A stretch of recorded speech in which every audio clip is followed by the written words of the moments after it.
from my personal experience, working with a reciprocating saw, the biggest restriction or limiting factor is the cord. If you're moving around outside and you're cutting out framing on a deck that's being demolished, you're constantly trying to move and whip the cord and move the cord and make sure that you've got enough slack in the cord to get over here and make sure it's not getting hooked on nails and make sure that it's not laying across in the path of where your blade has to go where you're cutting.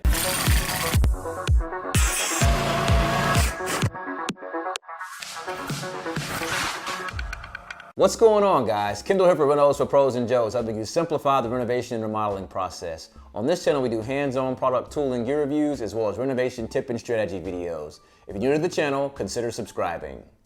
Today, I'm going to be discussing corded versus cordless reciprocating saws. And so the first thing I want to do is start off by defining what this tool is and what it is not.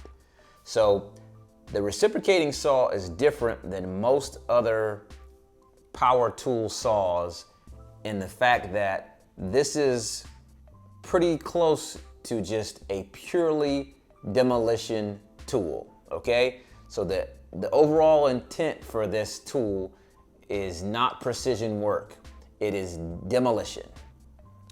That's not to say that you cannot make some clean cuts, but you're gonna have to concentrate and take a little practice in order to do that.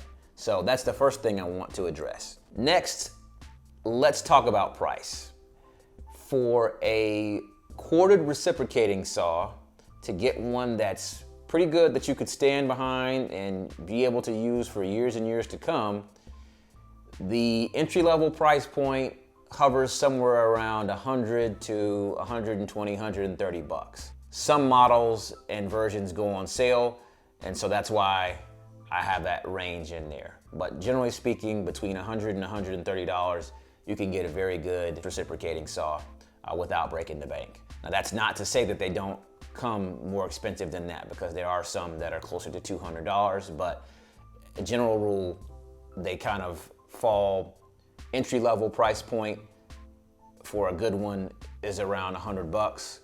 There's kind of a few more that are grouped around the $150 range, and then the top end ones are closer to around closer to 200 bucks.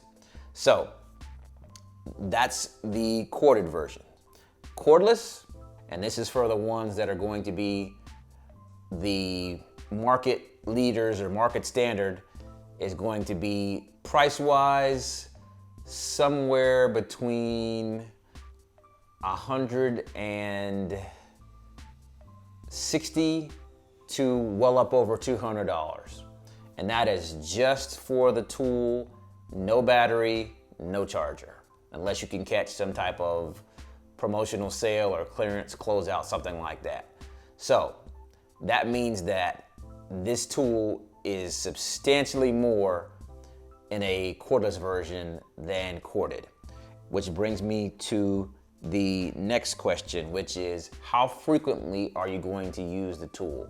Because if you're using it on a regular basis, you're going to be a lot more likely to be able to get your money's worth out of spending the extra money for the cordless tool versus the corded. And the next question also pertains to frequency, but in a different way. It's really more so a question of how hard you're going to use the tool. And what I mean is, some people may use the tool on a regular basis, but they're only using it to make one cut here on this job, 2 or 3 cuts on this job, and then they don't use it again until they go to the next job, which still may be in the same day, it may be the next day. So they're using it on an ongoing basis, but they're not using it at one job to make 300 cuts here.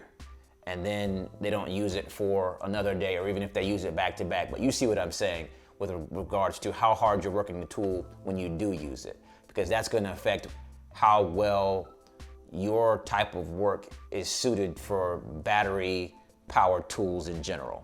So the next thing you want to also consider is going to be, when you're using the tool, are you using it in a location where you have constant access to power? So if you're always using your tool on the inside in an area where you have free reign of the place, you're always able to plug it in, that is going to be a difference between someone who is using it always out in the field, perhaps outside in places where they do not have access to power or don't know if they will have access to power when they get there. So that's another consideration to keep in mind. The next factor that you want to consider is going to be the overall type of work that you're using it for. As I stated in the beginning, these are demolition tools. So what I mean by that is this is not a saw that's going to be used in the same fashion that you would be using a circular saw. If you're using a circular saw, you gotta make your mark on your material that you're going to cut, and you're going to line up your blade and everything accordingly with your Nash marks on your saw, and then you're going to lower the saw into place to make sure that you can make a clean cut, and you're going to guide the saw down through the material and bring it back out clean to make sure that you've got your material cut the way that you want it. That is typically not how these saws are used. Guys wield these things, and gals wield these things like Conan, like swords. So they're gonna be running. We're talking about white knuckles and gnash teeth. This is the way that these tools are typically used. So with that being said, the likelihood or opportunity to have the cords cut is much higher with this type of tool than most other tools. Guys cut the cord on the actual tool itself. They cut the extension cords that they are hooked up to. It's just one of those things that happens. Which brings me to my next point, which is a very subjective one, which is how well or how much better can you work if you didn't have a cord?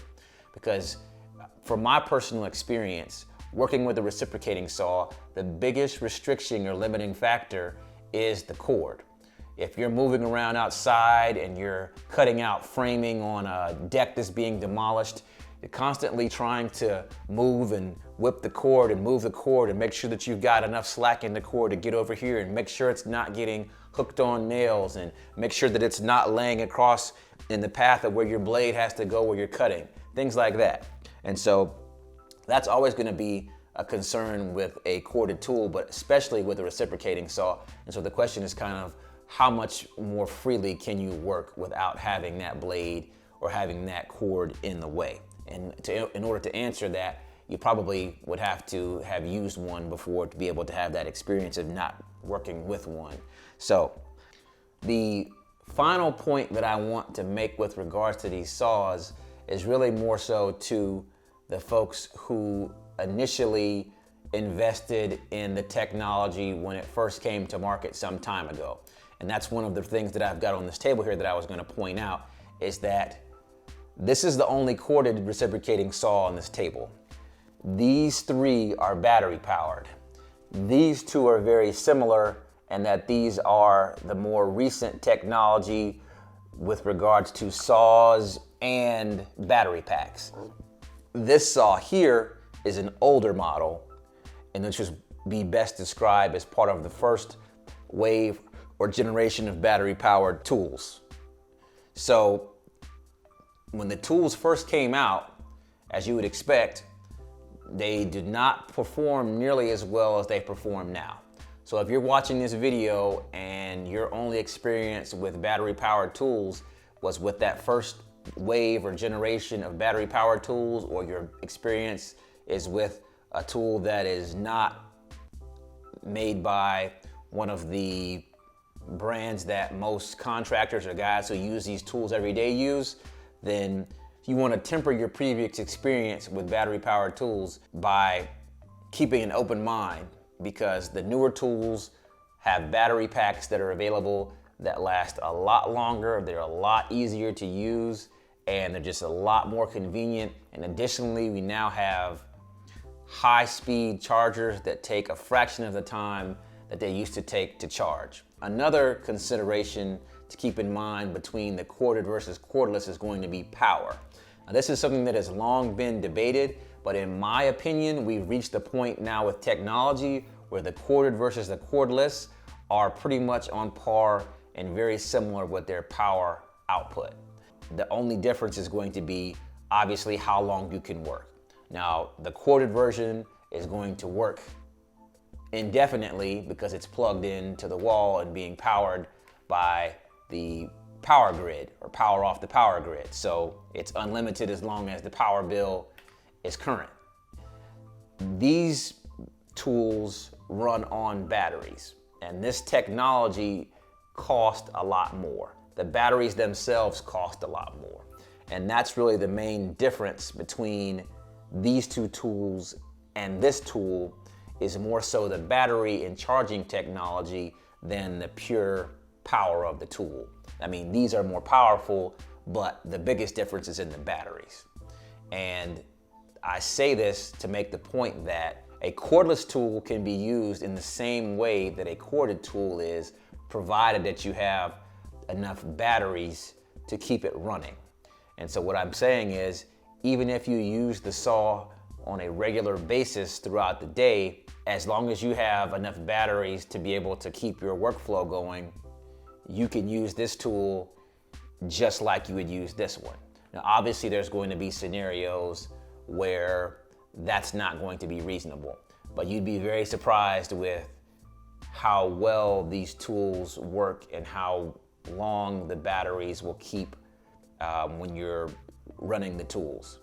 So if you're someone who is using these tools on a periodic basis and making 2 or 3 cuts here, or 2, 3 or 4 cuts there over the course of the day, the battery powered tool like these, it's a no-brainer. That's going to be something that this tool can definitely do for you. If you're someone who is a carpenter who is doing remodeling, and you're going into properties and demoing framing systems that are rotten or bad, and you're demoing decks and things like that, you still may be able to use these tools. It really just boils down to having more than one battery. And as I said, it's not like these power tools here are going to die after making 10 or 15 cuts. You can make a whole bunch of cuts with these. So it just really depends on how many you're going to make and whether or not you're keeping your tools charged. So that is probably the biggest sticking point for most contractors who are aware of the new technology and still prefer corded tools, is the inconvenience of having to charge the tool. And so if you're someone who absolutely, positively does not like charging tools and absolutely won't do it, then a cordless tool just isn't going to work for you, because all the things that we're talking about here in this conversation are all based on you hopping out of the truck or the van or the car with a fully charged battery plugged in or strapped into these tools. If you're popping up on the job site with a half-charged battery or a battery with 1 bar, then you're going to be disappointed if you're planning on doing a ton of work. And technology can't fix that because the battery isn't going to charge itself. So hopefully you found this video informative. Subscribe to the channel, and I will see you guys on the next one.